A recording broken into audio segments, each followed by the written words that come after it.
اللهم صل على محمد عبدك ورسولك وصل على المؤمنين والمؤمنات وعلى المسلمين والمسلمات۔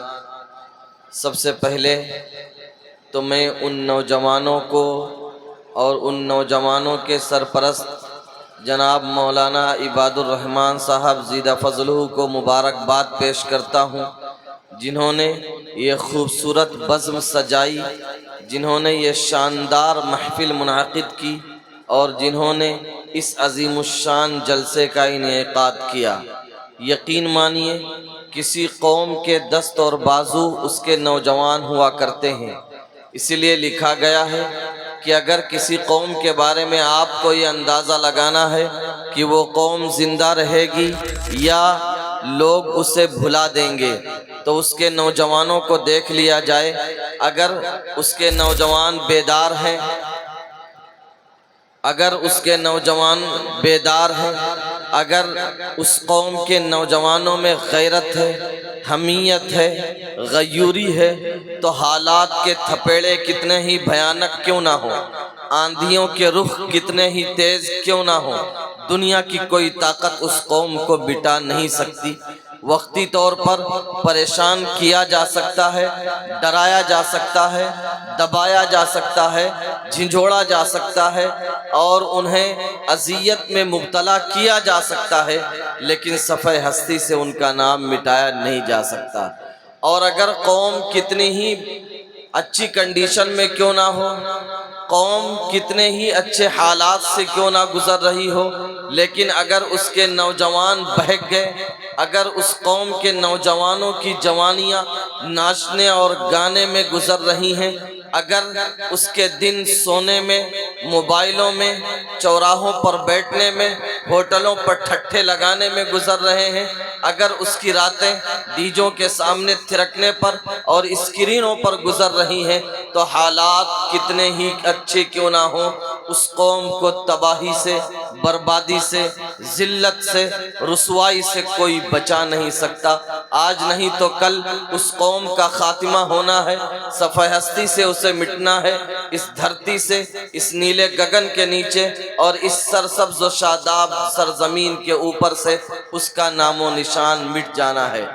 میں دل کی اتھاہ گہرائیوں سے ان نوجوانوں کو مبارکباد پیش کرتا ہوں جنہوں نے اپنی تمام مشغولیات کو بالائے طاق رکھ کر سیرت النبی کے اس عظیم الشان جلسے کو منعقد کیا۔ اللہ ایسے تمام نوجوانوں کو، ان کی کاوشوں کو اور ان کی کوششوں کو قبول فرمائے۔ یقین مانیے ہمارے اور آپ کے آقا تاجدار بطحہ احمد مجتبیٰ محمد مصطفیٰ صلی اللہ علیہ وسلم نے جب نبوت کا اعلان کیا تھا تو بچے غیر مکلف تھے، بوڑھوں کے سامنے مصلحتیں تھیں۔ اس وقت اگر رسول اللہ صلی اللہ علیہ وسلم کا کوئی دست و بازو بنا، اگر اس وقت رسول اللہ صلی اللہ علیہ وسلم نے کسی کے کاندھوں پر بھروسہ کیا تو وہی نوجوانوں کی جماعت تھی، یہی وہ نوجوان لوگ تھے۔ دار ارقم کی وہ درسگاہ ہمیں بتاتی ہے اور شہادت دیتی ہے کہ وہاں ایمان لانے والوں میں اکثریت نوجوانوں کی تھی۔ اس لیے اگر نوجوان بیدار ہے، نوجوان دیندار ہے، نوجوان اگر باہوش ہے، نوجوان اگر غیرت مند ہے، تو پھر سمجھیے اس قوم کا خاتمہ نہیں ہو سکتا، اس قوم کا مٹایا نہیں جا سکتا۔ اسٹیج پر موجود موقر، معزز، لائق صد احترام علماء کرام، حفاظ عظام، میرے بھائیوں اور پس پردہ میری ماؤں اور بہنوں،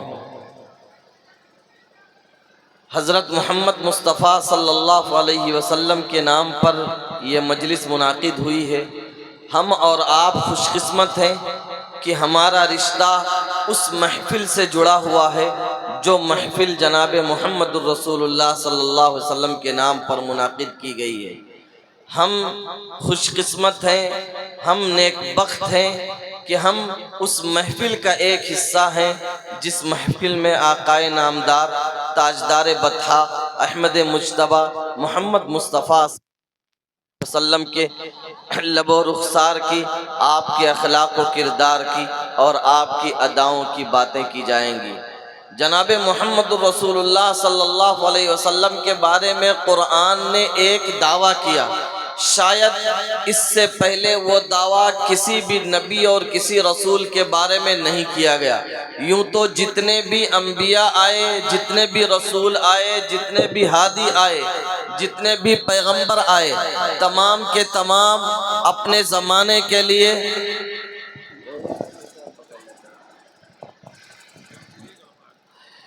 جتنے بھی ہادی آئے، جتنے بھی رہبر اور رہنما آئے، وہ تمام کے تمام سراپا رحمت تھے، اس میں کوئی شک اور شبہ کی گنجائش نہیں۔ لیکن آج تک جناب محمد الرسول اللہ صلی اللہ علیہ وسلم سے پہلے کسی کے بارے میں یہ دعویٰ نہیں کیا گیا وَمَا أَرْسَلْنَاكَ إِلَّا رَحْمَةً لِّلْعَالَمِينَ کہ ان کو جہانوں کے لئے رحمت بنا کر بھیجا گیا۔ اگر یہ دعویٰ کسی کے بارے میں کیا گیا تو یہ صرف اور صرف نبی آخر الزمان، آمنہ کے لخت جگر، عبداللہ کے نور نظر، جناب محمد الرسول اللہ صلی اللہ علیہ وسلم کے بارے میں یہ دعویٰ کیا گیا۔ اور یہ دعویٰ جتنا عظیم الشان ہے، یہ دعویٰ جتنا بڑا ہے، یہ دعویٰ جتنا عظیم تر ہے، اتنا ہی واقعے کے مطابق ہے کہ جناب محمد الرسول اللہ صلی اللہ علیہ وسلم سے بڑھ کر کوئی رحمت والا اس دنیا میں نہیں آیا۔ آپ جہانوں کے لئے رحمت بن کر آئے، آپ دنیا کے ہر طبقے کے لئے رحمت بن کر آئے، آپ مزدوروں کے لئے بھی رحمت ہے، آپ غلاموں کے لئے بھی رحمت ہے، آپ یتیموں کے لئے بھی رحمت ہے، آپ عورتوں کے لئے بھی رحمت ہے، آپ بچوں کے لئے بھی رحمت ہے، آپ امت کے لئے رحمت ہے، یہاں تک کہ آپ دشمنوں کے لئے بھی رحمت بن کر آئے، آپ بے زبان جانوروں کے لئے رحمت بن کر آئے، آپ جمادات کے لئے بھی رحمت بن کر آئے۔ آج کی اس محفل میں ہم سنتے ہیں کہ جناب محمد الرسول اللہ صلی اللہ علیہ وسلم کیسے کیسے رحمت بن کر آئے اور کن کن لوگوں کے لئے رحمت بن کر آئے۔ آپ کی رحمت سے اگر سب سے زیادہ کسی نے فائدہ اٹھایا ہے تو تین گروہ نے، تین طبقات نے آپ کی رحمت سے سب سے زیادہ فائدہ اٹھایا ہے۔ نمبر ایک عورتوں کی جماعت نے، نمبر دو یتیموں کی جماعت نے، نمبر تین غلاموں کی جماعت نے۔ اس لیے کہ جب جناب محمد الرسول اللہ صلی اللہ علیہ وسلم اس دنیا میں مبعوث ہوئے تو سب سے زیادہ انہی تینوں طبقوں کو ستایا گیا، انہی تینوں طبقوں کو دبایا گیا، انہی تینوں طبقوں کو کچلا گیا۔ اس لیے آپ کی رحمت سے سب سے زیادہ اگر کسی نے فائدہ اٹھایا تو انہی تین گروہ نے فائدہ اٹھایا۔ آپ رحمت بن کر آئے عورتوں کے لیے، عورتوں کے لیے آپ کس طرح سے رحمت بن کر آئے اگر اسے سمجھنا ہے تو ہمیں سب سے پہلے اس وقت عورتوں کے حالات کیا تھے، اس وقت کے سماج میں عورتوں کی پوزیشن کیا تھی، اس وقت کا معاشرہ عورتوں کو کس نگاہ سے دیکھتا تھا، ہم اگر اس کو ذہن میں رکھیں تو سمجھ میں جائے گا کہ جناب محمد الرسول اللہ صلی اللہ علیہ وسلم عورتوں کے لئے سراپا رحمت بن کر آئے۔ جس سوسائٹی میں اللہ کے رسول صلی اللہ علیہ وسلم کو مبعوث کیا گیا، اس سوسائٹی میں عورتوں کی پوزیشن وہ تھی جس کا نقشہ قرآن مقدس نے کھینچا ہے، اور شاید اس سے بہتر، اس سے اچھا نقشہ کوئی نہیں ہو سکتا۔ قرآن کہتا ہے وَإِذَا بُشِّرَ أَحَدُهُمْ بِالْأُنْثَى ظَلَّ وَجْهُهُ مُسْوَدًّا وَهُوَ كَظِيمٌ يَتَوَارَى مِنَ الْقَوْمِ مِنْ سُوءِ ما بشر بی ایمسکہ علی ہون ام یدسہ فی التراب۔ اگر کسی سے کہہ دیا جاتا کہ بھائی تیرے یہاں لڑکی کی پیدائش ہوئی ہے تو اس کا چہرہ سیاہ ہو جاتا، وہ اندر اندر گھٹتا رہتا کہ میں لڑکی کا باپ بن گیا ہوں، میرے یہاں لڑکی کی پیدائش ہو گئی۔ پھر وہ قوم کے سامنے نکلتا نہیں تھا، اپنے چہرے کو چھپاتا پھرتا تھا۔ اب اس کے سامنے دو ہی آپشن ہوا کرتے تھے، نمبر ایک وہ لڑکی کا باپ بنا رہے اور ذلت برداشت کرے، نمبر دو لڑکی کو اپنے ہی ہاتھوں سے منو من مٹی کے نیچے دبا دے، جسے زندہ درگور کیا جانا کہا جاتا ہے۔ بالآخر اس کی بدبختی، اس کی سخت دلی، اس کی قساوت قلبی غالب آتی تھی اور وہ اپنے ہی ہاتھوں سے اپنی بچی کو مٹی کے نیچے زندہ درگور کر دیا کرتا تھا۔ ایک مسند دارمی حدیث کی ایک کتاب ہے، ایک صاحب اللہ کے رسول صلی اللہ علیہ وسلم کے بارگاہ میں آتے ہیں اور کہتے ہیں کہ اللہ کے نبی مجھ سے جرم عظیم ہو گیا، بڑا پاپ ہو گیا، کیا اللہ میرا یہ جرم معاف کرے گا؟ اللہ کے رسول صلی اللہ علیہ وسلم فرماتے ہیں کہ بتائیے تو صحیح وہ جرم ہے کیا؟ وہ کہتے ہیں اللہ کے رسول صلی اللہ علیہ وسلم بہت بڑا پاپ ہے۔ اللہ کے رسول صلی اللہ علیہ وسلم کہتے ہیں بتائیے، تو وہ کہتے ہیں کہ اللہ کے نبی صلی اللہ علیہ وسلم میرے یہاں بچی کی پیدائش ہوئی تھی، جب وہ بچی بولنے کی عمر کو پہنچ گئی تو میں سوچ رہا تھا میں بچی کا باپ ہوں، میرا کوئی داماد بنے گا، میں کسی کا سسر بنوں گا، یہ تو ذلت کی چیز ہے۔ اے اللہ کے نبی صلی اللہ علیہ وسلم ایک دن میں نے اپنی اس بچی کو اپنی ساتھ میں لیا اور قوم کی کوڑی کے پاس گیا، جہاں قوم کوڑی پھینکا کرتی تھی وہاں میں نے گڈھا کھودا، اس بچی کو اس میں دھکا دیا۔ اے اللہ کے نبی میں نے اپنے ہی ہاتھوں سے اس بچی کو اس میں پاٹ دیا۔ جب میں اس کو پاٹ کر پلٹ رہا تھا، اس کے آخری الفاظ جو میرے کانوں میں پڑے وہ یہ تھے، یا ابتا، یا ابتا، اے ابا جان آپ مجھے کس جرم کی سزا دے رہے ہیں، مجھے میرے کس گناہ کی سزا مل رہی ہے؟ اے ابا جان آپ مجھے کیوں دفن کر کے جا رہے ہیں؟ میرا جرم کیا تھا، میرا گناہ کیا تھا اور میری سزا کیا تھی؟ اللہ کے رسول صلی اللہ علیہ وسلم نے جب اپنا چہرہ اٹھایا تو پورا چہرہ آنسوں سے تر ہو چکا تھا۔ آپ نے پھر ان سے کہا اپنی داستان دوبارہ پھر دہراؤ۔ انہوں نے دوبارہ پھر اپنی داستان، اللہ کے رسول صلی اللہ علیہ وسلم پھر روئے۔ یہ اس سماج کی پوزیشن تھی، یہ وہ سماج تھا جو عورتوں کے بارے میں یہ نظریہ رکھتا تھا۔ جب اللہ کے رسول صلی اللہ علیہ وسلم اس دنیا میں آئے، آپ عورتوں کے لیے رحمت بن کر آئے۔ آپ نے فرمایا کہ سنو وہ لوگوں جو 2 بچیوں یا 2 بہنوں کی، 3 بچیوں یا 3 بہنوں کی، یہاں تک کہ جو 1 بچی اور 1 بہن کی تربیت کر لے جائے، وہ کل جنت میں میرے ساتھ اس طرح ہوگا کہ وہ شہادت کی انگلی کی جگہ ہوگا، میں بیچ کی انگلی کی جگہ ہوں گا، بیچ میں کوئی مقام اور کوئی مرتبہ نہیں ہوگا۔ میرے بعد اگر کسی کا مقام ہوگا تو بچیوں کی تربیت کرنے والے کا مقام ہوگا۔ اللہ کے حبیب حضرت محمد مصطفیٰ صلی اللہ علیہ وسلم نے ارشاد فرمایا، الساعی علی الارملۃ والمساکین کالمجاہد فی سبیل اللہ۔ عورتوں کو آپ نے احترام دیا۔ آپ نے فرمایا ایک آدمی وہ ہے جو اپنی جان ہتھیلیوں پر لے کر اسلام کی سرحد کی حفاظت کے لیے راتوں کو جاگتا ہے، جسے ہم مجاہد کہتے ہیں، اور ایک آدمی وہ ہے جو سماج میں رہ کر سماج کی بیواؤں اور پریشان حال عورتوں کی دیکھ بھال کرتا ہے۔ اللہ کے رسول صلی اللہ علیہ وسلم نے فرمایا جتنا ثواب سرحد پر لڑنے والے مجاہد کو ملے گا، اتنا ہی ثواب اس آدمی کو ملے گا جو ایک بیوہ عورت کی ضرورت کے لیے قدم اٹھاتا ہے۔ اللہ کے رسول صلی اللہ علیہ وسلم نے فرمایا ایک آدمی پورے دن روزے رکھتا ہے، تمام رات نمازیں پڑھتا ہے، اور ایک آدمی وہ ہے جو بیوہ کی ضروریات کے لیے اپنے گھر سے نکلتا ہے، بھلے ہی اس کی ضرورت پوری ہو یا نہ ہو۔ جو آدمی نمازیں پڑھتا ہے، جو آدمی روزے رکھتا ہے، جتنا ثواب اسے ملے گا اتنا ہی ثواب اسے ملے گا جو بیوہ کی ضرورت کے لیے قدم اٹھاتا ہے۔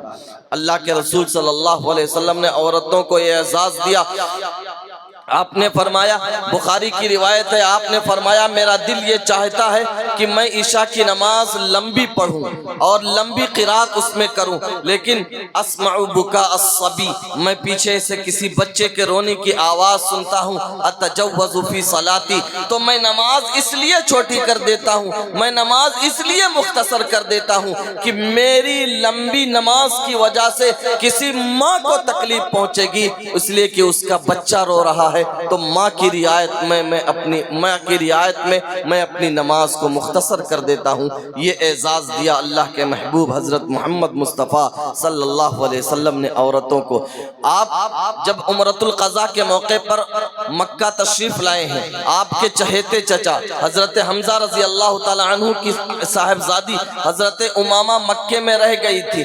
سوال یہ تھا کہ انہیں لے کر یہاں سے جایا جائے، ان کی تربیت کون کرے گا؟ حضرت جعفر آگے بڑھے اور انہوں نے کہا کہ اللہ کے نبی ان کی خالہ میرے گھر ہیں، ان کی تربیت کا حق مجھے دیا جائے۔ حضرت علی نے کہا کہ اللہ کے نبی میرے چچا کی یہ صاحبزادی ہیں، ان کی تربیت میں کروں گا۔ حضرت زید بن حارثہ کہنے لگے اے اللہ کے نبی حمزہ میرے بھی تو اسلامی بھائی تھے، ان کی تربیت کا اختیار مجھے ملنا چاہیے۔ اللہ کے رسول صلی اللہ علیہ وسلم دور کھڑے ہو کر مسکرا رہے ہیں۔ ایک وقت وہ تھا جب باپ اپنے ہی ہاتھوں سے اپنی اس بچی کو زمین کے نیچے دفن کر دیا کرتا تھا، اب یہ ایک زمانہ وہ پلٹا ہے جب غیر کی بچی کو لینے کے لیے 3 آدمی آپس میں جھگڑ رہے ہیں اور اللہ کے رسول صلی اللہ علیہ وسلم دور کھڑے ہو کر مسکرا رہے ہیں۔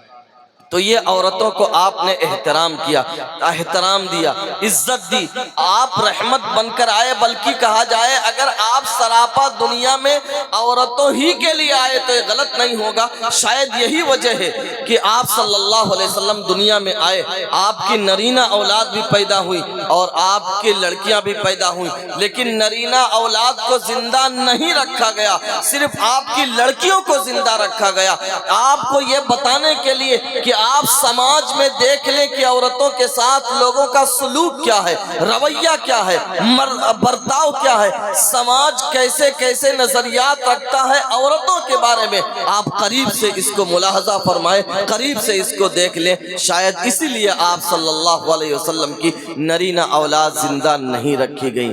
لیکن میری ماں اور بہنوں، اگر میری آواز آپ تک پہنچ رہی ہو تو میں آپ سے پوچھنا چاہوں گا، وہ نبی جس نے آپ کو زندگی کا حق دیا، وہ نبی جس نے آپ کو تعلیم و تعلم کا حق دیا، وہ نبی جس نے آپ کو رائے کے اظہار کا حق دیا، یہ تو آپ کو زندگی کا حق دیا، تعلیم و تعلم کا حق دیا۔ رسول اللہ صلی اللہ علیہ وسلم کے علوم کے وارث ہیں حضرت عائشہ رضی اللہ تعالی عنہ۔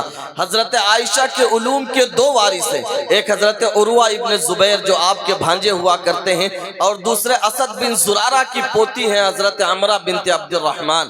تو اس سماج میں عورتوں کو پڑھنے کا حق دیا گیا، پھر یہ پڑھائی اور لکھائی اتنی عروج پر پہنچی کہ ایک دن حضرت امیر المؤمنین عمر بن الخطاب رضی اللہ تعالی عنہ خطبہ دے رہے ہیں۔ تفسیر ابن کثیر نے اس کو نقل کیا، خطبہ دیتے دیتے حضرت امیر المؤمنین نے کہا لوگوں سنو، عورتوں کا مہر زیادہ مقرر نہ کیا کرو۔ امیر المؤمنین جب خطبہ دے کر مسجد کے گیٹ پر تشریف لائے تو ایک قریشی عورت نے انہیں روک لیا کہ عمر یہ خطبہ تم نے قرآن و حدیث سے دیا ہے یا اپنی مرضی سے دیا ہے؟ حضرت عمر نے کہا قرآن و حدیث میں تو کہیں دیکھا نہیں میں نے۔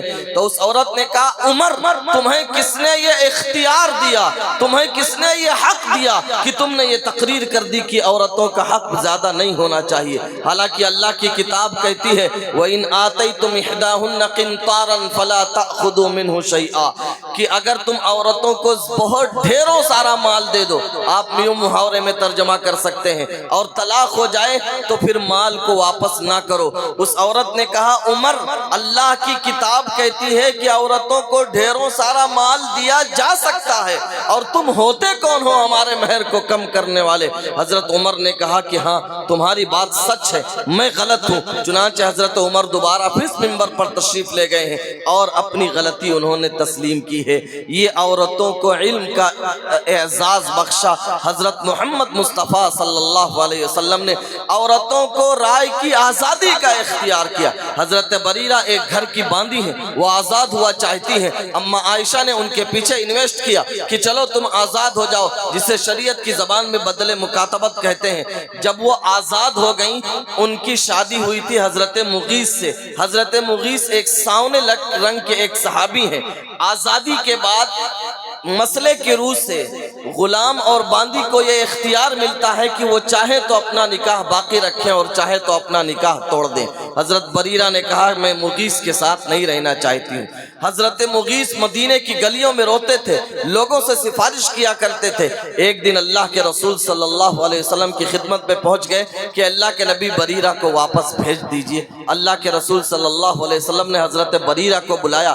میری ماں اور بہنوں آپ دیکھیے کہ مغرب صرف آپ کو دھوکہ دے سکتا ہے، یہ دنیا صرف آپ کو جھانسے میں مبتلا کر سکتی ہے۔ آپ کو بولنے کا اگر یقینی طور پر کسی نے اختیار دیا ہے، رائے کی آزادی دی ہے تو وہ اسلام نے دی ہے۔ حضرت بریرہ کو جناب محمد الرسول اللہ صلی اللہ علیہ وسلم نے بلایا، سامنے بریرہ ہے، وہ بریرہ جن کو آزاد کیا ہے، ہماری آزاد کرایا ہے ہماری اور آپ کی ماں جناب محمد الرسول اللہ صلی اللہ علیہ وسلم کی زوجہ مطہرہ حضرت عائشہ رضی اللہ تعالی عنہ نے، آپ نے کہا کہ بریرہ مغیث کے پاس چلی جاؤ۔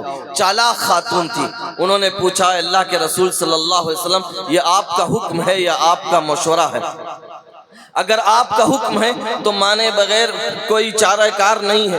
اے اللہ کے نبی اگر یہ آپ کا مشورہ ہے فلا حاجت لی، تو بریرہ کو آپ کے مشورے کی بالکل ضرورت نہیں ہے۔ ایک غلامی سے نکلی ہوئی عورت نبی آخر الزماں کے سامنے کھڑی ہو کر یہ کہہ رہی ہے اے اللہ کے نبی میں آپ کے مشورے کو تسلیم نہیں کرتی ہوں۔ اللہ کے رسول صلی اللہ علیہ وسلم نے بالکل برا نہیں مانا، یہ اس کا حق تھا، اس نے اپنے حق کا استعمال کیا، یہ رائے کی آزادی تھی، اس نے رائے کی آزادی کا اظہار کیا۔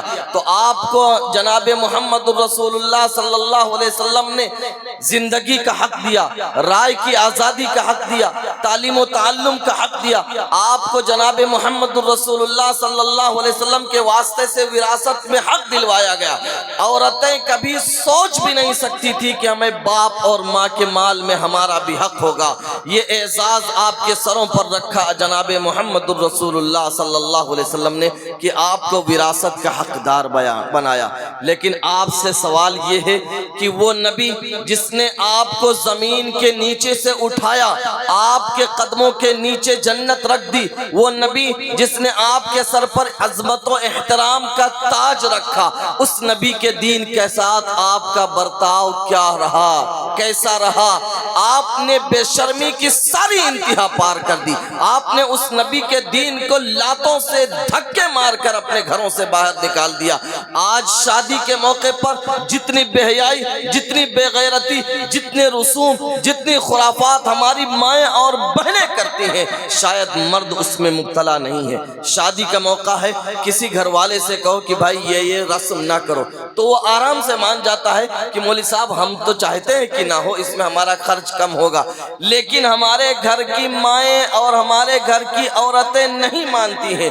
میری ماں اور بہنوں، آپ اپنے آپ سے پوچھئے، کل قیامت کے دن اللہ ہوگا، یہ مرد ہوں گے اور آپ ہوں گی، یہ مرد کہہ کر نکل جائیں گے کہ اللہ کے نبی اے اللہ انہی سے نمٹ لیجئے، میں تو انہیں سمجھا رہا تھا، یہ ماننے کے لیے تیار نہیں ہوئی۔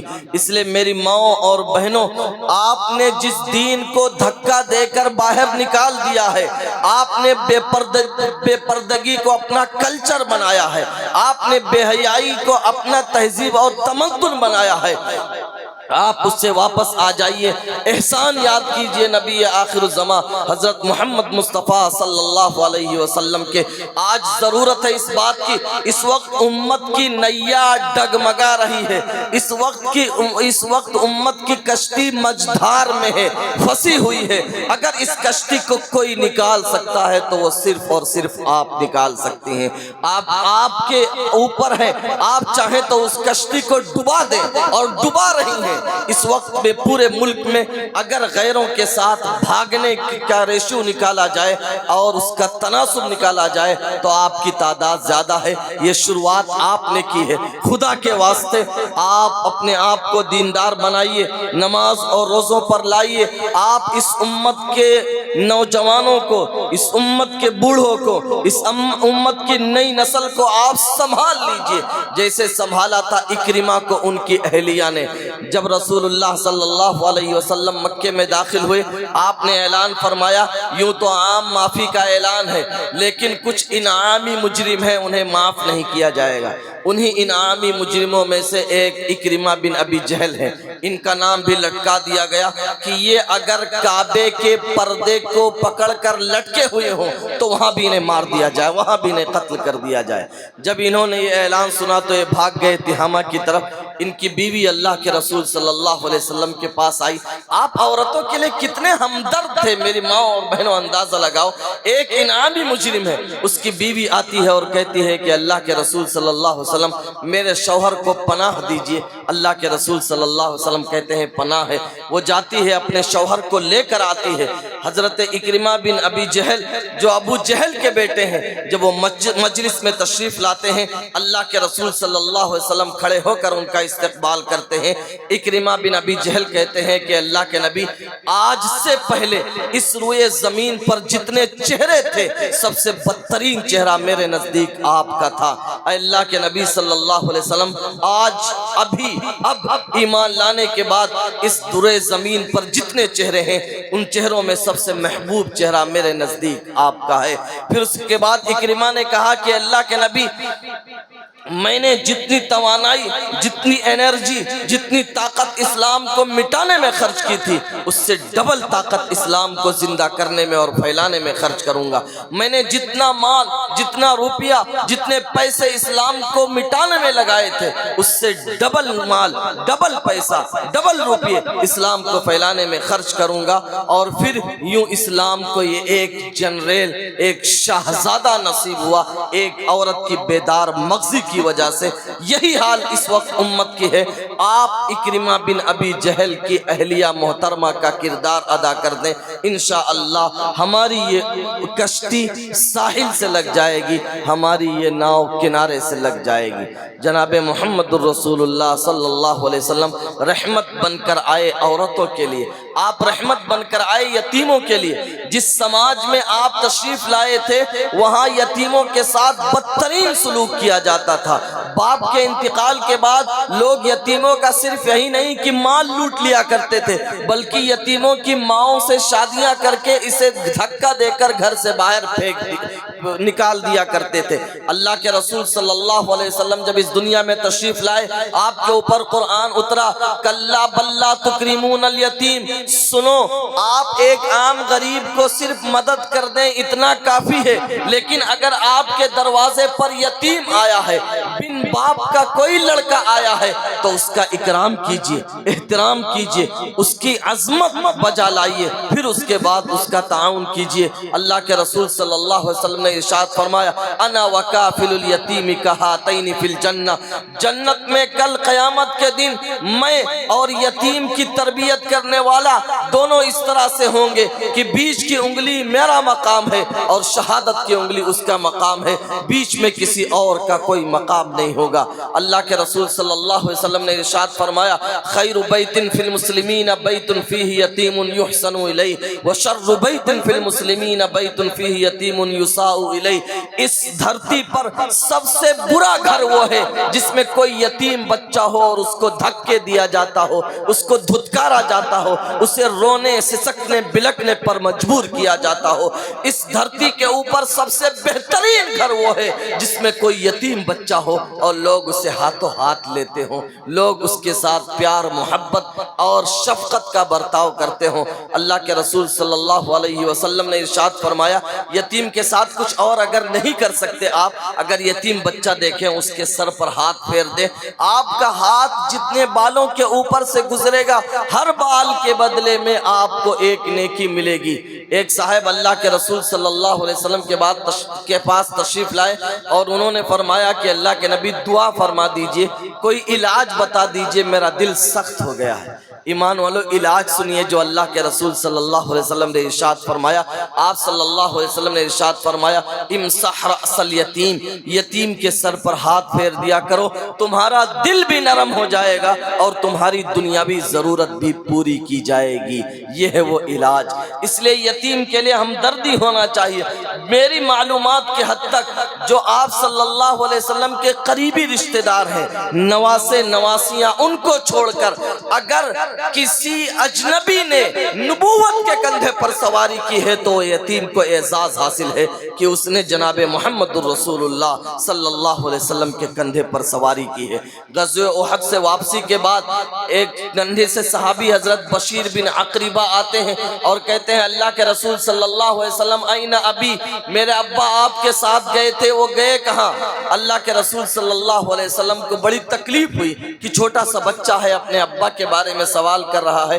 آپ نے فرمایا استشہدا، تمہارے ابا احد میں شہید ہو گئے۔ وہ بچہ بلک بلک کر رونے لگا۔ اللہ کے رسول صلی اللہ علیہ وسلم نے جو آفر پیش کی، اللہ کے رسول صلی اللہ علیہ وسلم نے اس کے سامنے جو بات رکھی، ایمان والو ایسی یتیمی پر کروڑوں زندگیاں قربان کی جا سکتی ہیں۔ اللہ کے رسول صلی اللہ علیہ وسلم نے ارشاد فرمایا اما ترضى ان اکون اباک وعائشۃ امک، کیا تجھے یہ بات پسند نہیں ہے کہ میں محمد ابن عبداللہ تیرا باپ بن جاؤں اور عائشہ تیری ماں بن جائے؟ یہ یتیم کا اعزاز ہے۔ آپ صلی اللہ علیہ وسلم رحمت بن کر آئے یتیموں کے لیے، آپ صلی اللہ علیہ وسلم رحمت بن کر آئے غلاموں کے لیے۔ جس سماج میں جناب محمد الرسول اللہ صلی اللہ علیہ وسلم تشریف لائے تھے، وہاں غلاموں کے ساتھ، کمزور طبقوں کے ساتھ یہ سلوک کیا جاتا تھا۔ جنگ میں غلام پکڑے جاتے تھے، ان کو لایا جاتا، ان کی ایک ٹانگ ایک گھوڑے میں باندھی جاتی، دوسری ٹانگ دوسری گھوڑے میں باندھ دی جاتی، اور مخالف سمت میں ایسے گھوڑوں کو دوڑا دیا جاتا، بیچارہ بیچ سے وہ چر جاتا۔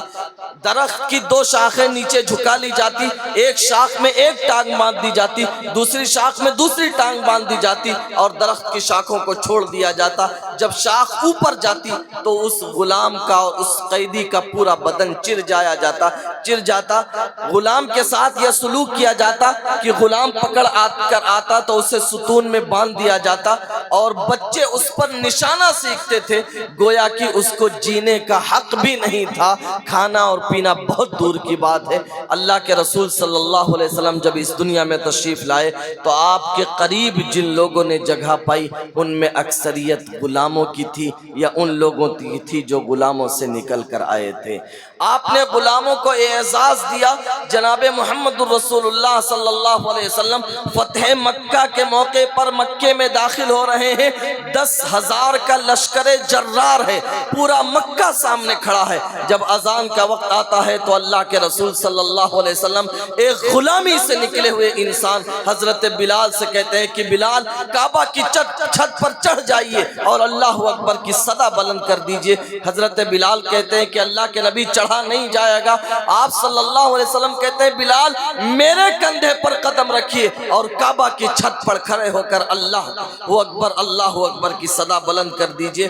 ایک قریشی ایک مکی یہ منظر دیکھ رہا ہے، وہ اپنے باپ کو مخاطب کر کے کہتا ہے میرا باپ تو بہت خوش قسمت تھا کہ اس منظر کو دیکھنے سے پہلے تو مر گیا کہ آج ایک غلام کعبہ کی چھت پر کھڑے ہو کر اللہ اکبر کی صدا بلند کر رہا ہے۔ یہ غلام کا اعزاز ہے۔ یہی بلال ہے جنہیں حضرت عمر، وہ عمر جن کے بارے میں اللہ کے رسول صلی اللہ علیہ وسلم نے فرمایا تھا کہ اگر میرے بعد نبوت کا سلسلہ چلتا تو عمر اس لائق تھے کہ انہیں نبی بنا دیا جاتا۔ وہ عمر جن کی حکمرانی اتنے بڑے ایریے میں تھی جتنے بڑے ایریے میں آج 15 آزاد ملک آباد ہیں۔ حضرت عمر حضرت بلال کو کہتے تھے سیدنا کہ آقا تشریف لائیے، اور حضرت عمر کے یہاں مسند لگا کرتا تھا۔ وہ کہا کرتے تھے اس مسند پر 2 ہی لوگ بیٹھ سکتے ہیں، یا تو حضرت بلال اور یا پھر حضرت خباب ابن الارت، اور اتفاق سے دونوں غلامی سے نکل کر آئے تھے۔ یہ جناب محمد الرسول اللہ صلی اللہ علیہ وسلم نے غلاموں کا اعزاز بخشا۔ صرف غلاموں کا نہیں، دبے کچلے طبقوں کو آپ نے اعزاز بخشا۔ دنیا دبے کچلے طبقوں کو اپنے خاطر میں نہیں لاتی تھی۔ جناب محمد الرسول اللہ صلی اللہ علیہ وسلم کے بارگاہ میں ایک صاحب آئے، کھیت میں مزدوری کرنے کی وجہ سے ان کے ہاتھ میں گٹے پڑ گئے تھے، بڑے بڑے گٹے تھے۔ اللہ کے رسول صلی اللہ علیہ وسلم نے ان سے مصافحہ کیا۔ مصافحہ کرنے کے بعد ان کا ہاتھ اوپر اٹھا کر چوم لیا۔ دنیا نے وہ منظر بھی دیکھا جب نبی نے کسی کا ہاتھ چوما تو ایک مزدور آدمی کا، ایک کسان آدمی کا ہاتھ چوما، دنیا کو یہ بتانے کے لیے کہ یہ مزدور یہ کسان نفرت کے لیے نہیں ہے، اسی لیے آپ نے انٹرنیشنل قانون بنایا تھا کہ مزدور کا پسینہ سوکھنے سے پہلے اسے مزدوری دے دی جائے۔ اللہ کے رسول صلی اللہ علیہ وسلم بارہا فرمایا کرتے تھے ابغونی فی ضعفائکم فانما تنصرون وترزقون بضعفائکم، کہ تم کمزوروں میں مجھے تلاش کیا کرو، میں اگر بیٹھنا اٹھنا پسند کرتا ہوں تو مزدوروں میں، کمزوروں میں، وہ لوگ جن کے پاس مال و دولت نہیں ہے اور سماج انہیں دھتکار رہا ہے، میں ان میں ملوں گا، اس لیے کہ تمہاری مدد انہی کی بدولت کی جاتی ہے۔ یہ جو تم ترم خواہ بنے پھرتے ہو، اس کے پیچھے راز یہ ہے کہ تمہاری قوم کے جو کمزور لوگ ہیں، تمہاری قوم کے جو مظلوم لوگ ہیں، انہی کی بدولت سے تمہاری آتی ہے۔ تو اللہ کے رسول صلی اللہ علیہ وسلم رحمت بن کر آئے غلاموں کے لیے، اللہ کے رسول صلی اللہ علیہ وسلم رحمت بن کر آئے عام امت کے لیے بھی۔ کتنے بار ایسا واقعہ پیش آیا، آپ کا دل چاہتا کہ میں کوئی کام کروں، لیکن آپ اس لیے کرنا چھوڑ دیتے تھے کہ میں اگر کروں گا تو کہیں میری امت پر بوجھ نہ بن جائے۔ آپ نے بارہا ارشاد فرمایا، حدیث کی تمام کتابوں میں یہ روایت موجود ہے، لولا ان اشق علی امتی لامرتہم بالسواک۔ آپ کا دل یہ چاہتا تھا ہر وضو سے پہلے مسواک کو فرض قرار دے دیا جائے، لیکن آپ نے وضو سے پہلے مسواک کو فرض اس لیے قرار نہیں دیا کہ میری امت پر یہ کام بوجھ بن جائے گا، میری امت کے لیے یہ کام مشکل ہوگا، میری امت مشقت میں پڑ جائے گی۔ اپنی امت کو مشقت سے بچانے کے لیے حضرت محمد مصطفیٰ صلی اللہ علیہ وسلم نے یہ حکم نہیں دیا۔ حضرت محمد مصطفیٰ صلی اللہ علیہ وسلم امت پر کس قدر مہربان تھے، آپ اندازہ لگائیے۔ آپ نے فرمایا ہر نبی کی ایک ایسی دعا ہے جسے دعوت مستجابت کہتے ہیں، جس کے بارے میں یقیناً یہ گارنٹی ہے اللہ کی طرف سے کہ اسے قبول ہی کیا جائے گا۔ تمام نبیوں نے اپنی اپنی وہ دعا مانگ لی، میں نے اپنی وہ دعا پوشیدہ رکھی ہے، کل اپنی امت کی شفاعت کے لیے میں اس دعا کو پیش کروں گا۔ چنانچہ ہوگا بھی امت پر مہربانی دیکھیے اللہ کے رسول صلی اللہ علیہ وسلم کی، کہ اللہ کے رسول صلی اللہ علیہ وسلم کل قیامت کے دن جب سورج نیزوں کے قریب ہوگا، لوگ پسینوں میں شرابور ہوں گے، ڈوب رہے ہوں گے، اللہ کے رسول صلی اللہ علیہ وسلم سجدے میں گر جائیں گے، اللہ کہے گا، اللہ کی تعریف کریں گے، اللہ کہے گا یا محمد ارفع راسک سل تعطا اشفع تشفع، سر اٹھائیے مانگیے کیا مانگنا ہے، آپ کی مانگ پوری کی جائے گی، سفارش کیجئے آپ کی سفارش قبول کی جائے گی۔ اللہ کے رسول صلی اللہ علیہ وسلم کہیں گے اے اللہ، میری امت میں سے جن کے دلوں میں رائی کے دانے کے برابر ایمان ہو، ان کو جہنم سے نکال کر جنت میں داخل کیا جائے۔ آپ کی یہ فریاد سنی جائے گی، دوبارہ پھر آپ سجدے میں گر جائیں گے، آپ پھر یہی کہیں گے، اللہ کی طرف سے یہ ہوگا، کہا جائے گا کہ مانگیے کیا مانگتے ہیں۔ اللہ کے رسول صلی اللہ علیہ وسلم مانگیں گے کہ میری امت میں سے جن کے سینے میں رائی کے دانے سے کمتر ایمان ہے، انہیں بھی جہنم سے نکال کر جنت میں ڈال دیا جائے۔ اللہ کے رسول صلی اللہ علیہ وسلم پھر تیسری مرتبہ سجدے میں جائیں گے اور پھر آپ روئیں گے، تعریف کریں گے، اللہ پھر پوچھے گا کہ ڈیمانڈ رکھیے، تو اللہ کے رسول صلی اللہ علیہ وسلم کہیں گے میری امت میں سے جن کے سینے میں ذرے کے برابر ایمان ہے، انہیں بھی جہنم سے نکال کر جنت میں ڈال دیا جائے۔ چوتھی مرتبہ آپ پھر سجدے میں گر جائیں گے، پھر اللہ کہے گا کہ مانگیے کیا مانگنا ہے، سوال کیجئے کیا سوال کرنا ہے۔ اللہ کے رسول صلی اللہ علیہ وسلم کی امت سے محبت دیکھیے، آپ کہیں گے اے اللہ، میری امت میں سے جس نے ایک بار بھی لا الہ الا اللہ کہہ لیا ہے، اسے جہنم سے نکال کر جنت میں ڈال دیا جائے۔ یہ امت پر آپ کی شفقت ہے، آپ کی رحمت ہے، چنانچہ آپ کی بات مانی جائے گی اور ایسے تمام لوگوں کو جہنم سے نکال کر جنت میں ڈال دیا جائے گا۔ یہی نہیں، آپ صلی اللہ علیہ وسلم نے ارشاد فرمایا وہاں جبکہ لوگ پریشان ہوں گے، کوئی ٹخنوں تک پسینوں میں ڈوبا ہوا ہوگا، کوئی گھٹنوں تک پسینوں میں ڈوبا ہوا ہوگا، کوئی سینے تک پسینے میں ڈوبا ہوا ہوگا، کوئی پسینوں میں غوطے لگا رہا ہوگا، انی فرطکم علی الحوض، اے میری امتیوں سن لو، میں حوض کوثر پر تمہارا انتظار کروں گا۔ جبکہ لوگ پیاسے ہوں گے، نفسی نفسی کا عالم ہوگا، وہاں حوض کوثر پر جناب جناب محمد الرسول اللہ صلی اللہ علیہ وسلم جامع کوثر تقسیم فرما رہے ہوں گے، لیکن آپ نے اگلی بات فرمائی فلا تسودوا وجہی، میری امتیوں، میرے ماننے والوں، میرے پیچھے چلنے والوں، کل وہاں اولین اور آخرین کا مجمع ہوگا، ان کے بیچ میں میرے چہرے کو کالا مت کرانا، میرے چہرے کو سیاہ مت کرانا، دنیا میں کوئی ایسا کام نہ کرنا کہ تمہیں دیکھ کر مجھے رخ پھیر لینا پڑے، مجھے سر نیچا کر لینا پڑے کہ یہ میرا وہ امتی ہے جس کی وجہ سے وہاں ہمارے نبی کی بدنامی ہو رہی ہے۔ تو آپ صلی اللہ علیہ وسلم سراپا رحمت بن کر آئے امت کے لیے۔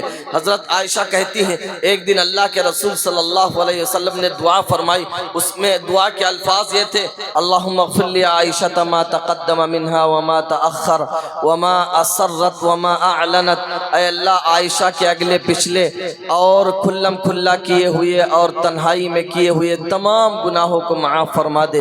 حضرت عائشہ کو اپنا نام سن کر اتنی خوشی ہوئی کہ وہ خوشی سے لوٹ پوٹ ہو گئی۔ اللہ کے رسول صلی اللہ علیہ وسلم فرمانے لگے عائشہ اتنی خوشی کس بات کی؟ تو حضرت عائشہ نے فرمایا کہ اللہ کے نبی صلی اللہ علیہ وسلم آج آپ نے میرا نام لے کر دعا فرمائی ہے۔ آپ صلی اللہ علیہ وسلم نے فرمایا عائشہ جو دعا تمہیں میں نے آج دی ہے میں 5 نمازوں میں اپنی امت کے لیے وہ دعا کیا کرتا ہوں۔ یہ جناب محمد الرسول اللہ صلی اللہ علیہ وسلم کی اس امت کے ساتھ رحمت ہے، لیکن سوال یہ ہے کہ اس امت نے اپنے نبی کے ساتھ وفاداری کتنی نبھائی ہے؟ اس امت نے اپنے نبی کی تعلیمات کے ساتھ وفا کا کیا معاملہ کیا ہے؟ اس امت نے اپنے نبی کی تعلیمات کا گلا گھونٹ دیا ہے۔ اس امت نے کھانے پینے سے لے کر اور سونے جاگنے تک کوئی لمحہ ایسا نہیں چھوڑا، کوئی منٹ کوئی سیکنڈ ایسا نہیں چھوڑا جب اس نے اپنے نبی کا دل نہ دکھایا ہو، جب اس نے اپنے نبی کے کلیجے پر چھری نہ چلائی ہو، جب اس نے اپنے نبی کی تعلیمات کو ٹھکرا کر نبی کے دل کو تکلیف نہ پہنچایا ہو۔ آج مسجدوں میں اس بات پر تو بحث ہو سکتی ہے کہ سورہ فاتحہ نماز میں پڑھنی چاہیے یا نہیں پڑھنی چاہیے، درود و سلام پڑھنا چاہیے یا نہیں پڑھنا چاہیے، لیکن اس بات پر کبھی بحث ہوئی کہ شادی میں یہ رسم غلط ہے، یہ نہیں ہونی چاہیے یا ہونی چاہیے؟ نہیں، اس لیے کہ سارے فرقے والے اس میں مبتلا ہیں، سارے مذہب سارے مسلک والے اس میں مبتلا ہیں۔ آج اس پر تو بحث ہو سکتی ہے کہ آمین زور سے کہنا چاہیے یا آہستہ سے، لیکن بارات لے جانی چاہیے نہیں لے جانی چاہیے اس پر کوئی بحث نہیں ہے۔ آج بحیثیت امت ہم نے جناب محمد الرسول اللہ صلی اللہ علیہ وسلم کا بے پناہ کلیجہ دکھایا ہے، آپ کی تعلیمات کو ٹھکرا کر، آپ کی تعلیمات پر ادھورا عمل کر کے، آپ کی تعلیمات کو توڑ مڑوڑ کر۔ اس لیے ہم آج یہ عہد کریں، آج کی اس شام میں اس رات میں ہم وعدہ کریں، اپنے اللہ سے یہ عہد کریں کہ ہم جناب محمد الرسول اللہ صلی اللہ علیہ وسلم کی پیروی کریں گے، اتباع کریں گے۔ کیسی پیروی؟ جیسی صحابہ نے کی۔ صحابہ نے کیسی پیروی کی؟ میں ایک جھلک آپ کے سامنے پیش کرتا ہوں، چونکہ اس کا بھی تعلق سیرت سے ہے۔ ایک صحابی دیہات سے تشریف لائے جناب محمد الرسول اللہ صلی اللہ علیہ وسلم کی بارگاہ میں۔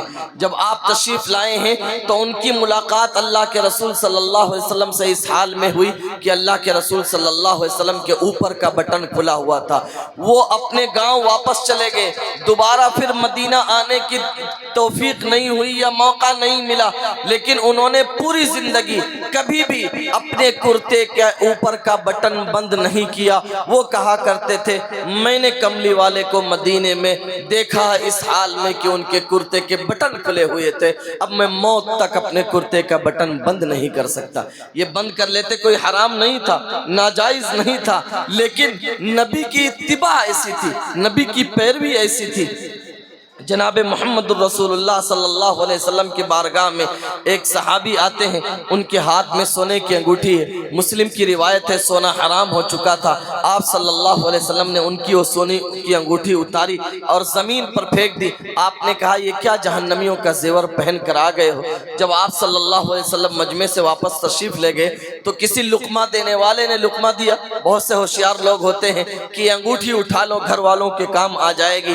تو انہوں نے کہا کیف آخذہ وقد طرحہ النبی صلی اللہ علیہ وسلم, جس انگوٹھی کو میرے نبی نے ناپسند کر کے پھینک دیا ہو, اب میرا ایمان گوارا نہیں کرتا ہے کہ میں اس انگوٹھی کو دوبارہ پھر واپس اٹھا لوں, اگرچہ وہ گھر والوں کے کام آ سکتی ہے. تو میرے بھائیوں, میرے دوستوں, نوجوانوں, ہمارے اس 6 فٹ کے بدن پر کتنی چیزیں ایسی ہیں جو ہمارے نبی کو پسند نہیں ہیں. اگر ہیں تو ہم انہیں اٹھا کر دور پھینک دیں کہ یہ ہمارے نبی کو پسند نہیں ہے. جناب محمد رسول اللہ صلی اللہ علیہ وسلم کا گزر مدینے کے باہر ہوا. ایک صاحب نے گنبد نما گھر بنوا رکھا تھا. آپ صلی اللہ علیہ وسلم نے صرف اتنا پوچھا تھا یہ گھر کس کا ہے. پھر وہ صحابی جب مجلس میں تشریف لائے تو آپ کے ملنے کا انداز ویسا نہیں تھا جیسا ہونا چاہیے. ان صحابی نے لوگوں سے پوچھا آخر محبوب کو ہوا کیا ہے کہ میرا محبوب مجھ سے نالا ہے. تو صحابہ نے بتایا کہ رسول اللہ صلی اللہ علیہ وسلم تمہارے گھر کے پاس سے گزرے تھے اور اتنا پوچھا تھا یہ گھر کس کا ہے.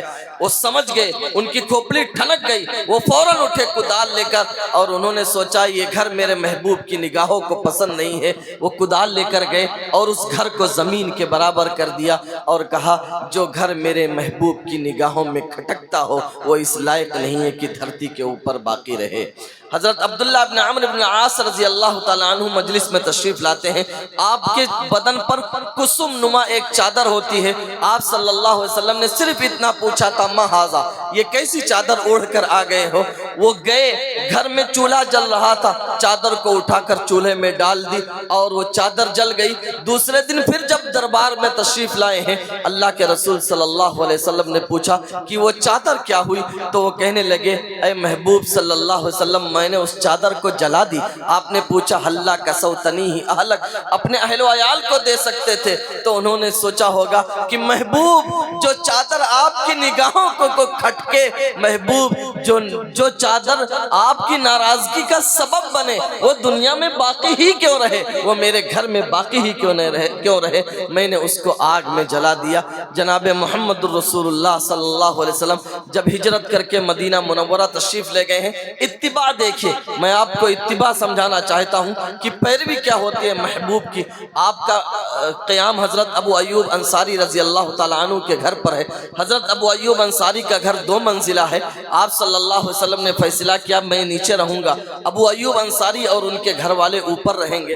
رات کو حضرت ابو ایوب انصاری کو یہ خیال آیا کہ ہم اس گھر کی چھت پر ہیں جس کے نیچے جناب محمد رسول اللہ صلی اللہ علیہ وسلم تشریف فرمائے. حضرت ابو ایوب انصاری اور ان کی اہلیہ ایک کونے میں جا کر چھپ کر بیٹھ گئے. صبح روتے ہوئے عرض کرنے لگے اے اللہ کے نبی صلی اللہ علیہ وسلم یہ مجھ سے نہ کرائیے, یہ ہم سے نہ کرائیے. آپ ایسے گھر میں ہیں جس کی چھت پر ہم رہیں, ہم اوپر رہیں آپ نیچے رہیں. اللہ کے رسول صلی اللہ علیہ وسلم نے انہیں سمجھا بجھا کر بھیج دیا کہ ہمارے پاس مہمان آتے ہیں, ملنے جلنے والے آتے ہیں, تم اوپر چلے جاؤ. چنانچہ پھر دوسری رات اوپر گئے. ڈر ڈر کر وہ قدم رکھ رہے ہیں, اور جب آدمی ڈر ڈر کر کوئی کام کرے تو وہ غلط ہو بھی جاتا ہے. پانی کا ایک مٹکا تھا, انہوں نے اپنا لحاف کھینچا تو پانی کا مٹکا ٹوٹ گیا. جو کچھ پانی تھا اپنے لحاف میں انہوں نے سمیٹ لیا, بھر لیا. پوری رات پھر دونوں میاں بیوی نے بیٹھ کر رات گزار دی. صبح آ کر رو کر کہنے لگے اے اللہ کے نبی صلی اللہ علیہ وسلم اب ہم سے رہا نہیں جائے گا, آپ اوپر چلے جائیے, ہمیں نیچے بھیج دیجئے. حضرت ابو ایوب انصاری کے گھر جب آپ صلی اللہ علیہ وسلم کا قیام تھا تو کھانا یا تو ابو ایوب انصاری بنا کر دیتے تھے یا کہیں سے دعوت ہو جاتی تھی. لیکن پہلے آپ صلی اللہ علیہ وسلم کھاتے تھے, پھر حضرت ابو ایوب انصاری کھاتے تھے. جب پیالہ آپ کے پاس جاتا کھانا کھانے کے لیے, پلٹ کر واپس آتا تو حضرت ابو ایوب انصاری دیکھتے کہ آپ نے انگلیاں کہاں سے لگائی ہوں گی, جہاں سے محبوب کی انگلیوں کے نشان ہوتے حضرت ابو ایوب انصاری کھانا وہیں سے کھاتے. یہ ہے اتباع. ایک دن جب حضرت ابو ایوب انصاری نے پیالہ بھیجا, محبوب صلی اللہ علیہ وسلم نے کھانا نہیں کھایا, جو کا تو پیالہ واپس بھیج دیا. حضرت مسلم کی روایت ہے ففزع ابو ایوب, حضرت ابو ایوب انصاری رضی اللہ اللہ تعالیٰ عنہ گھبرا کر پہنچے اللہ کے رسول صلی اللہ علیہ وسلم کے پاس اور کہنے لگے اے اللہ کے نبی آپ نے یہ کھانا کیوں نہیں کھایا؟ احرام ہوا، کیا یہ حرام ہو گیا؟ اللہ کے رسول صلی اللہ علیہ وسلم نے فرمایا نہیں ابو ایوب یہ حرام نہیں ہے، لیکن اس میں کچا لہسن پڑا ہوا ہے، میرے پاس جبریل آتے ہیں، جبریل کو کچا لہسن پسند نہیں ہے اس لیے میں نے نہیں کھایا، تم کھا لو۔ تو حضرت ابو ایوب انصاری کا جو کمنٹ ہے وہ سنیے، یہ ہے ایمان، یہ ہے پیروی، یہ ہے اتباع۔ حضرت ابو ایوب انصاری نے کہا انی اکرہ ما تکرہ، اے اللہ کے نبی جو چیز آپ ناپسند کرتے ہیں ابو ایوب بھی اس کو ناپسند کرتا ہے۔ دوسری روایت میں ہے پھر موت تک کبھی بھی ابو ایوب انصاری نے لہسن نہیں کھایا کہ یہ ان کے محبوب کو پسند نہیں تھا۔ یہ اس کا مطلب یہ نہیں کہ لہسن حرام ہے، یہ نبی صلی اللہ علیہ وسلم کی خصوصیت ہے کہ آپ کچا لہسن نہیں پسند کیا کرتے تھے۔ آپ بے شک کچا بھی کھا سکتے ہیں، پکا بھی کھا سکتے ہیں، تلا بھی کھا سکتے ہیں، بنا بھی کھا سکتے ہیں، یہ اتباع۔ حضرت علی کرم اللہ وجہہ جب گھوڑے پر سوار ہوتے دعا پڑھنے کے بعد آپ ہنستے مسکراتے، صحابہ پوچھنے لگے امیر المؤمنین یہ آپ مسکراتے کیوں ہیں؟ تو حضرت علی رضی اللہ تعالیٰ عنہ نے کہا مجھے تو معلوم نہیں کیوں مسکراتا ہوں، لیکن میں نے ایک بار اپنے محبوب کو دیکھا تھا کہ دعا پڑھنے کے بعد وہ مسکرائے تھے، اس لیے ان کی پیروی میں میں بھی مسکراتا ہوں۔ حضرت امام ابو یوسف رحمہ اللہ کے صاحبزادے ہیں، انہوں نے ایک بار صرف اتنا کہہ دیا تھا کہ مجھے کدو پسند نہیں ہے۔ امام یوسف علیہ رحمہ کی حیات میں لکھا ہے موت تک حضرت امام ابو یوسف رحمۃ اللہ علیہ نے ان سے گفتگو نہیں کی کہ کدو تو میرے محبوب کی پسندیدہ غذا ہے، تم نے کیسے کہہ دیا کہ مجھے کدو پسند نہیں ہے؟ تو ہم بحیثیت امت نبی کے ہمارے اوپر اتنے احسانات ہیں، ہم نبی کی اتباع کریں، پیروی کریں، نبی کے پیچھے چلیں، سونے سے لے کر اور یا کہہ لیجئے پیدائش سے لے کر موت تک زندگی کی کسی ڈگر پر کھڑے ہو جائیں، کسی چوراہے پر کھڑے ہو جائیں، کسی موڑ پر کھڑے ہو جائیں، آپ یہ نہیں کہہ سکتے یہاں نبی کی سیرت ہماری رہنمائی نہیں کرتی۔ ہر ڈگر، ہر موڑ، ہر چوراہے پر زندگی کے ہر حال میں نبی صلی اللہ علیہ وسلم کی سیرت آپ کی رہنمائی کرے گی۔ تو آپ صلی اللہ علیہ وسلم رحمت بن کر آئے امت کے لیے، آپ تو رحمت بن کر آئے دشمنوں کے لیے۔ آپ اندازہ لگائیے کہ فتح مکہ کے موقع ہے، 10,000 کا لشکر جرار ہے، سامنے وہ مجرمین کھڑے ہیں جنہوں نے آپ کے اوپر مٹی پھینکی تھی، جنہوں نے آپ کے چہرے پر تھوکا تھا، جنہوں نے آپ کو مجنون، پاگل اور دیوانہ کہا تھا۔ سامنے وہ لوگ کھڑے ہیں جنہوں نے آپ کے گھر کے سامنے کچڑے رکھے تھے، سامنے وہ لوگ کھڑے ہیں جنہوں نے آپ کی 2 بیٹیوں کو طلاق کروائی تھی، سامنے وہ لوگ کھڑے ہیں جنہوں نے آپ کی گردن میں رسی باندھی تھی، سامنے وہ لوگ کھڑے ہیں جنہوں نے آپ کی گردن پر اوجھ رکھی تھی، سامنے وہ لوگ کھڑے ہیں جو حضرت حمزہ کے قتل میں شامل تھے، سامنے وہ لوگ کھڑے ہیں جنہوں نے حضرت سمیہ کو برچھی مارا تھا، سامنے وہ لوگ کھڑے ہیں جنہوں نے آپ کو مکہ سے نکلنے پر مجبور کیا تھا، لیکن آپ نے تمام دشمنوں کو ایک زبان میں صرف یہی نہیں کہ معاف کیا، آپ نے کہا کہ میں گزشتہ گناہ کسی کا یاد نہیں دلاؤں گا، جاؤ سب کو معافی ہے، جو اپنے گھر کا دروازہ بند کر لے اسے بھی معافی ہے، جو ابو سفیان کے گھر میں چلا جائے اسے بھی معافی ہے۔ یہ دشمنوں کے ساتھ رویہ ہے۔ وحشی ابن حرب جنہوں نے حضرت حمزہ کو نیزہ مارا تھا، حضرت حمزہ کا کلیجہ نکالا تھا، وہ آ کر بیٹھتے ہیں اور کہتے ہیں اے اللہ کے نبی کیا میرا بھی ایمان قبول ہے؟ میں وحشی ابن حرب ہوں۔ اللہ کے رسول صلی اللہ علیہ وسلم کہتے ہیں وحشی تمہارا جرم تو بڑا ہے لیکن ایمان تمہارا بھی قبول ہے۔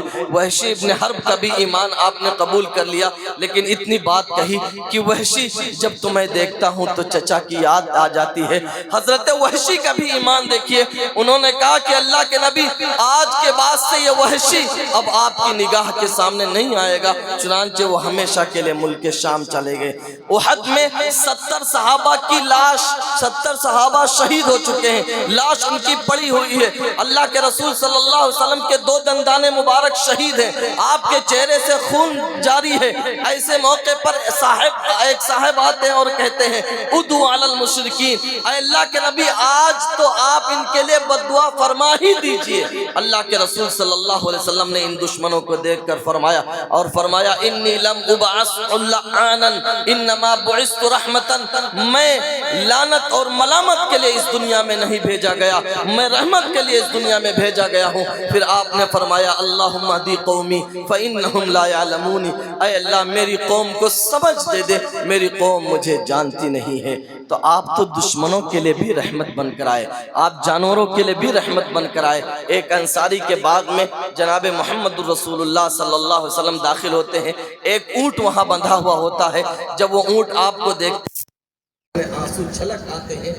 جب آپ صلی اللہ علیہ وسلم نے اس کے پیٹھ پر ہاتھ پھیرا تو وہ اونٹ سسک سسک کر رونے لگا۔ اونٹ بھی سمجھتا ہوگا کہ دنیا میں اگر میرا کوئی دکھ سمجھ سکتا ہے، کوئی درد سمجھ سکتا ہے تو یہی انسان سمجھ سکتا ہے۔ آپ صلی اللہ علیہ وسلم نے اس اونٹ کے مالک کو بلوایا اور کہا کہ سنو، یہ اونٹ مجھ سے شکایت کر رہا ہے کہ تم بوجھ زیادہ لاتے ہو، اس کے اوپر لوڈ زیادہ لاتے ہو اور اس کو خوراک کم دیتے ہو، اس کے اوپر بوجھ کم لادا کرو، اس کی خوراک بڑھا دو۔ یہ تو جانور ہے، آپ بے جان چیزوں کے لیے بھی رحمت بن کر آئے، جمادات کے لیے رحمت بن کر آئے۔ مسجد نبوی میں جناب محمد رسول اللہ صلی اللہ علیہ وسلم ایک ستون سے ٹیک لگا کر خطبہ دیا کرتے تھے۔ جب پبلک زیادہ ہوئی آپ کے لیے ممبر تیار کر دیا گیا، آپ ممبر پر کھڑے ہو کر خطبہ دے رہے ہیں۔ خطبے کے درمیان کسی کے رونے کی آواز آ رہی ہے۔ جناب محمد رسول اللہ صلی اللہ علیہ وسلم نے دیکھا تو دیکھا کہ وہ کھجور کا ستون سسک سسک کر رو رہا ہے۔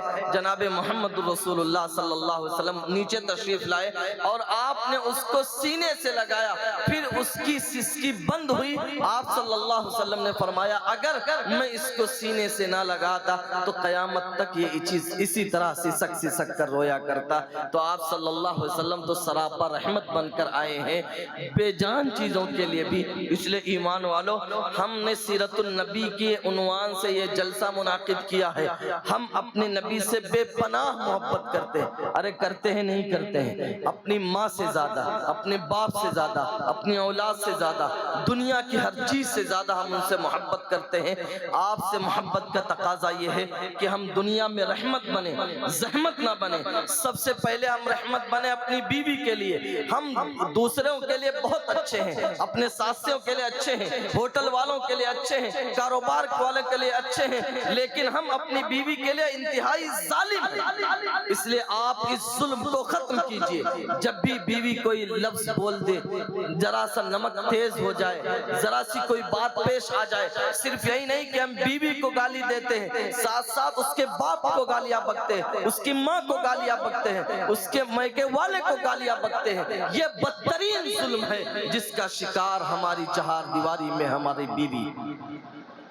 اسے کھانا وہاں بھی مل رہا تھا، وہاں کھانا اسے رانی بنا کر دیا جاتا تھا، یہاں کھانا تو دیتا ہے لیکن نوکرانی بنا کر دیتا ہے۔ اس لیے اپنی بیویوں پر ظلم نہ کرو، ان کی بھی برداشت کرنے کی کوشش کرو، اپنے بچوں کے لیے رحمت بنو، اپنی ماں کے لیے رحمت بنو، اپنے باپ کے لیے رحمت بنو۔ کتنے نوجوان ایسے ہیں جو ہاتھ میں کڑے پہن لیے، چلے پہن لیے، بڑی بڑی سگریٹیں ہیں، موبائلیں ہیں، بائک ہیں، دیکھو چوراہوں پر چکر لگا رہے ہیں، اور بوڑھی ماں، بوڑھا باپ محنت اور مزدوری کر کے اس کا حال برا ہو رہا ہے۔ بلکہ بسا اوقات بوڑھی ماں دکانوں پر بیٹھ کر بھیک مانگ رہی ہے، کیوں؟ اس لیے کہ اس کا بیٹا اس کے ہاتھ سے نکل چکا۔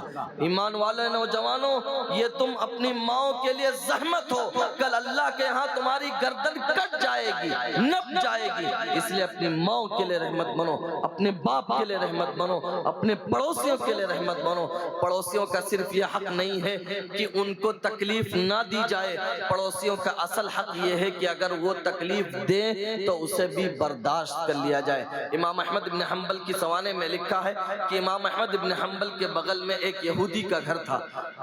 اس یہودی نے اپنا گھر بیچنا چاہا تو اپنے گھر کے سامنے جو مکان بکاؤ ہے کا بورڈ لگتا ہے، اس پر لگایا کہ یہ مکان 20,000 کا میں بیچ رہا ہوں۔ محلے والے آئے اور کہنے لگے کہ بھائی اس محلے میں ریٹ 10,000 ہے اور تم 20,000 لے رہے ہو۔ تو اس نے جواب دیا 10,000 میں مکان کا لے رہا ہوں اور 10,000 اس لیے لے رہا ہوں کہ تمہیں احمد ابن حنبل جیسا پڑوسی دے رہا ہوں۔ ایک وہ بھی تھے۔ تو اس لیے ایمان والوں اپنے پڑوسیوں کے لیے رحمت بنو، اپنے کاروباری بیماریوں کے لیے رحمت بنو، اور یہاں تک کہ راستے کے لیے رحمت بنو، راستوں کے لیے زحمت نہ بنو۔ اللہ تعالی ہمیں کہیں سنی باتوں پر عمل کی توفیق عطا فرمائے، کمیوں اور کوتاہیوں سے درگزر فرمائے۔ اللہ تبارک و تعالی پہلے قائل کو اس پر عمل کی توفیق دے، پھر آپ کو عمل کی توفیق دے۔ وما علینا الا البلاغ۔ اللہ